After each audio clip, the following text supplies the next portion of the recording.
Hello guys, welcome to Pakistani unique reaction. तो कैसे हैं आप सब? उम्मीद है आप सब बढ़िया होंगे और मजे में होंगे। हमारे प्यारे सब्सक्राइबर की फरमाइश पर लेकर आए हैं छत्रपति संभाजी महाराज की मतलब हम लेकर आए हैं बायोग्राफी। बिल्कुल। छत्रपति शिवाजी महाराज को तो पूरी दुनिया में मतलब नाम लिया जाता है। उनका इतिहास का भी काफी लोगों को पता है कि किस तरह मुगलों को उन्होंने नाको चने चबवाए और मतलब उनके साथ उनकी बैंड बजाई।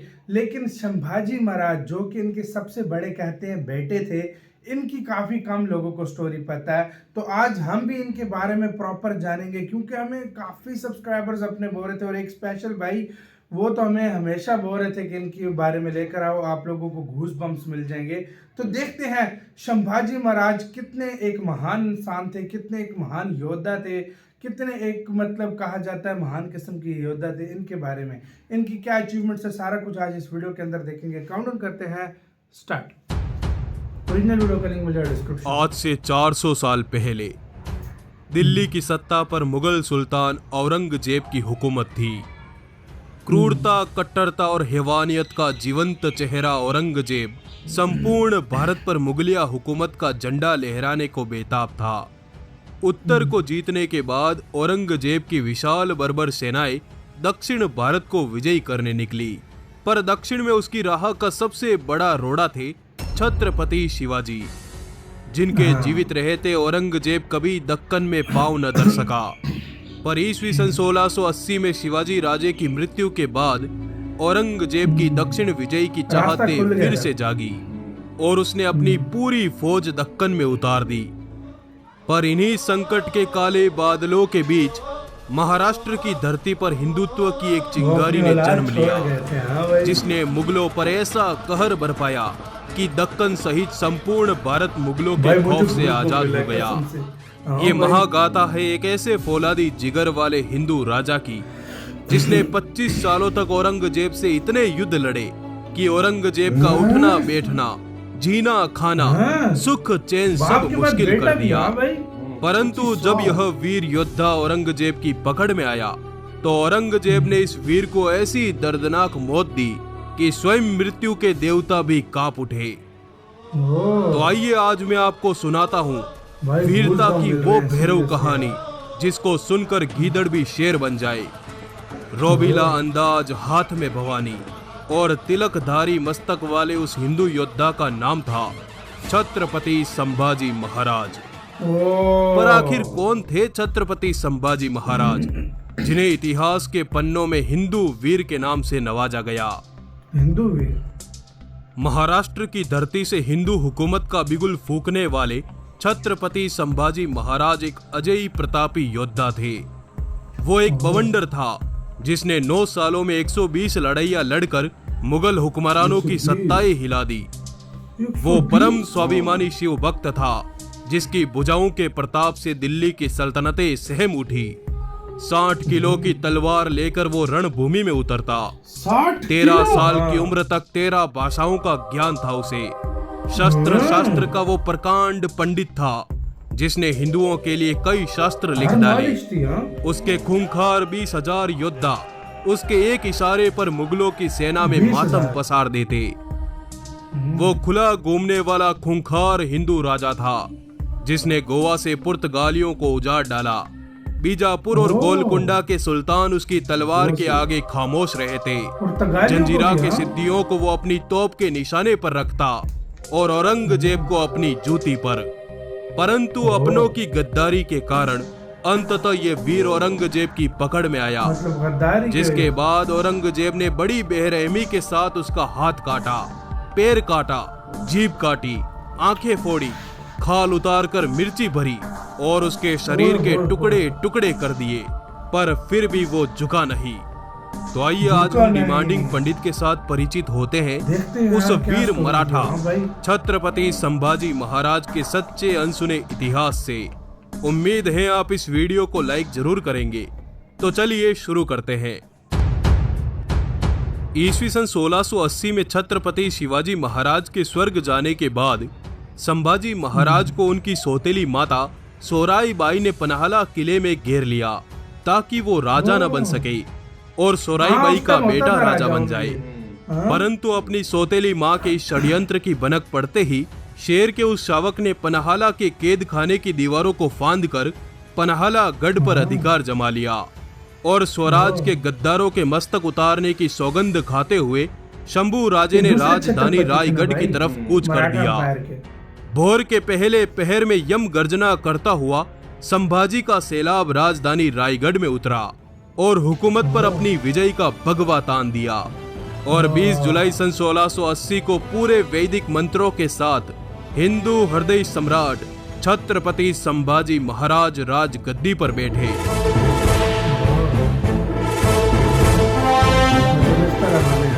संभाजी महाराज ने राजा बनते ही अपनी तमाम सेनाओं को राजधानी रायगढ़ में एकत्र किया और मुगलों के विरुद्ध खुले युद्ध का ऐलान कर दिया।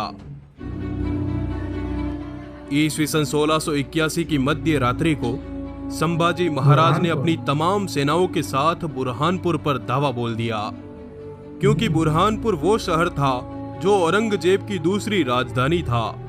इस नगर में न सिर्फ औरंगजेब का खजाना रखा था, बल्कि हजारों लाखों हिंदू जो मुगलों के विरुद्ध बगावत करते वो यहाँ कैद में थे।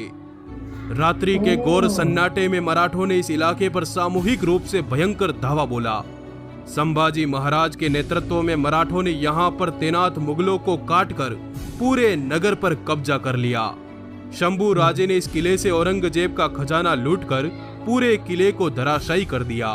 मराठों ने जाते जाते इस पूरे के पूरे नगर को तबाह कर डाला।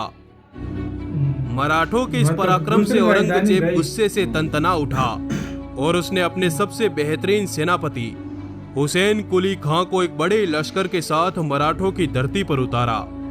हुसैन कुली खां दिल्ली से यह कहकर निकला कि वो 3 दिन में मराठों को मसल देगा, पर वो 3 साल तक वापस नहीं लौटा, क्योंकि संभाजी महाराज ने उस पर तगड़ा घेरा डाल रखा था। मराठों के आगे उसका पूरा लश्कर लुट गया, सेनाएं मारी गई और वो खुद एक रात मौका पाकर युद्ध भूमि से दुम दबाकर भाग निकला।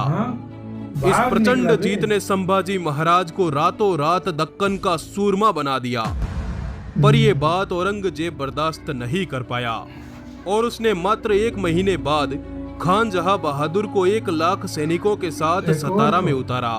पर मराठों ने छापामार युद्ध नीति के दम पर खान जहां को दौड़ा दौड़ा कर मारा। वो महाराष्ट्र में जहां भी अपना पड़ाव डालता, मराठे उसकी छावनी पर छापा मार देते। अंततः वो भी लुट-पिट कर पुनः दिल्ली भाग गया। औरंगजेब इसी तरह अगले 2 सालों तक 15 से अधिक बार अपने विशाल बर्बर सेनाओं को महाराष्ट्र में भेजता रहा, पर संभाजी महाराज हर बार कभी जंगलों से तो कभी पर्वतों से निकलकर औरंगजेब की सेनाओं को गाजर मूली की तरह काट डालते। जब सारे प्रयास विफल हो गए तो औरंगजेब स्वयं अपने सभी सेनापतियों के साथ महाराष्ट्र आधमका। 9 लाख का विशाल लश्कर 15 मनसबदारों की बड़ी सेनाओं के साथ औरंगजेब ने औरंगाबाद में अपना डेरा जमाया। औरंगजेब ने आते ही मराठों पर हमले और तेज कर दिए। ईस्वी सन 1682 में औरंगजेब की बर्बर सेनाओं ने रामशेज के किले को घेर लिया। संभाजी महाराज किले के अंदर थे। 5 महीनों तक दोनों सेनाओं के मध्य भयंकर युद्ध चलता रहा, पर ऊंचे किले तक औरंगजेब की न तोप पहुंच सकी न ही तलवार, और अंततः वो थक हार कर वापस लौट गया। अपने किले पर हमले से नाराज संभाजी महाराज ने औरंगाबाद की मुगल छावनी पर छापे मारने शुरू कर दिए। पर ईस्वी सन 1684 को भयभीत औरंगजेब ने संभाजी को सबक सिखाने की ठानी और उसने अपनी सेना को उठाया और सीधे मराठों की राजधानी रायगढ़ पर चढ़ाई कर दी। इस समय दक्कनी रियासतों के 2 मुस्लिम सुल्तान आदिल शाह और कुतुब शाह ने भी अपनी सेनाओं के साथ काफिरों को मिटाने के उद्देश्य से इस किले पर हमला बोल दिया। अब संभाजी महाराज चारों तरफ से शत्रुओं से गिर चुके थे। उन्होंने मराठों को किले पर फैला दिया और रायगढ़ की प्राचीर से मुगलों पर तोप, तीर और भालों की बरसात कर दी। इस हमले ने मुगल सेनाओं को तीतर बीतर कर दिया। अपनी सेनाओं को भागते देख औरंगजेब भी मुंह छुपाता हुआ भाग निकला। इस घटना ने पूरे भारत में औरंगजेब की इज्जत उतार दी, पर फिर भी औरंगजेब रुका नहीं। उसने मैसूर के राजा, जंजीरा के सिद्दी और गोवा के पुर्तगालियों को अपने साथ मिलाकर मराठों को घेरने की योजना बनाई।